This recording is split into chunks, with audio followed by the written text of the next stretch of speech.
स्वराज ट्रॅक्टरचे अधिकृत विक्रेते लक्ष्मी ट्रॅक्टर, कळंब, तालुका आंबेगाव येथे मिळेल ट्रॅक्टर दुरुस्ती।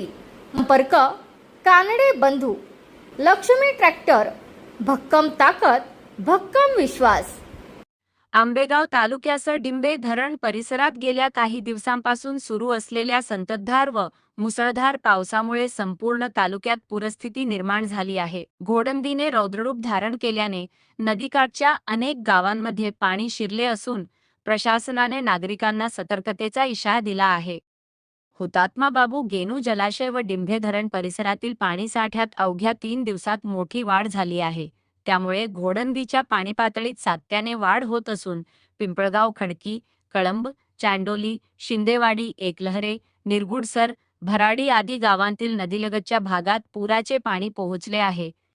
दशक्रिया घाट, स्मशानभूमी, मंदिरे, बैलगाडा घाट, पाणीपुरवठा योजनांच्या मोटारी तसेच नदीकाठच्या शेतजमिनी पाण्याखाली गेल्या आहेत।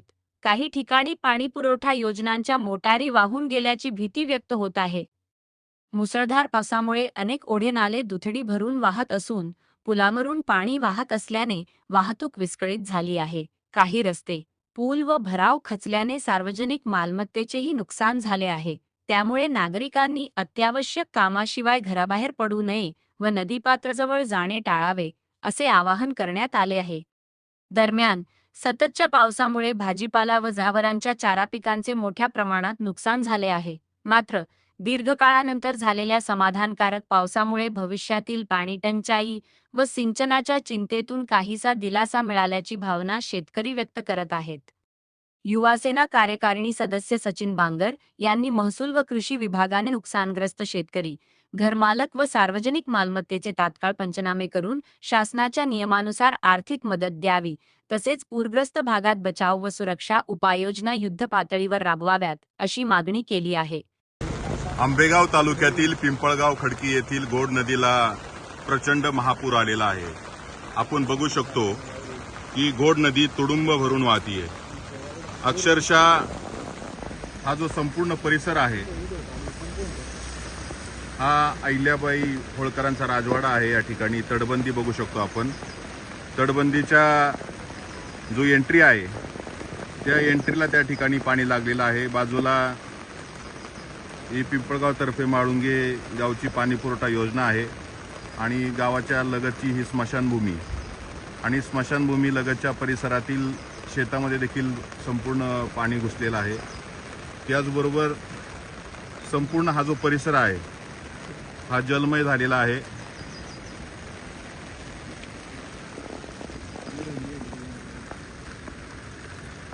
घोड नदीने रौद्र रूप धारण केलंय। अद्यापही आपलं जे हुतात्मा बाबू गेनू जलाशय डिंबे धरण आहे ते साधारणतः 25-26% भरलेलं आहे। हे गोया खोऱ्यातलं पाणी आहे।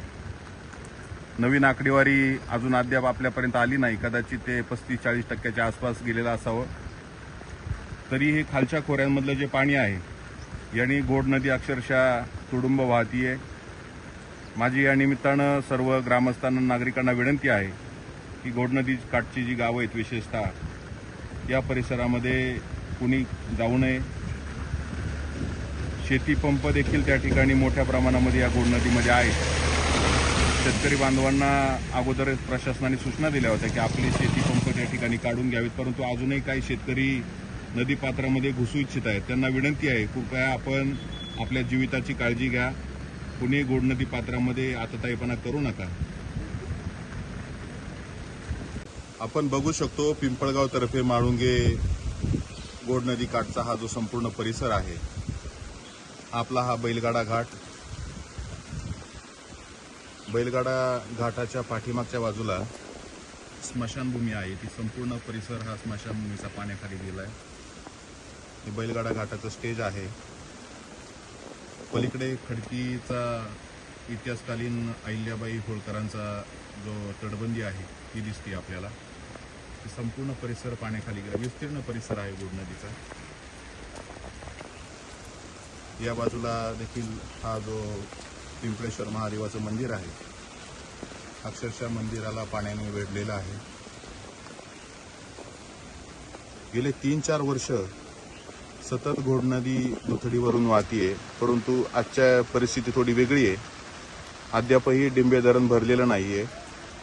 35 ते 40% धरण भरल्याची माहिती मिळतीये, परंतु आंबेगावच्या घोड नदी पात्रालगतच्या गावांमध्ये किंवा गोहे भागातलं किंवा वरच्या भागामध्ये सतत पडणारा पाऊस, त्यामुळं हे सगळं ओढ्यांचं नाल्यांचं पाणी, शिवारातलं पाणी घोड नदीला येऊन मिळतं आणि घोड नदी दुथडीवरून वाहतीये.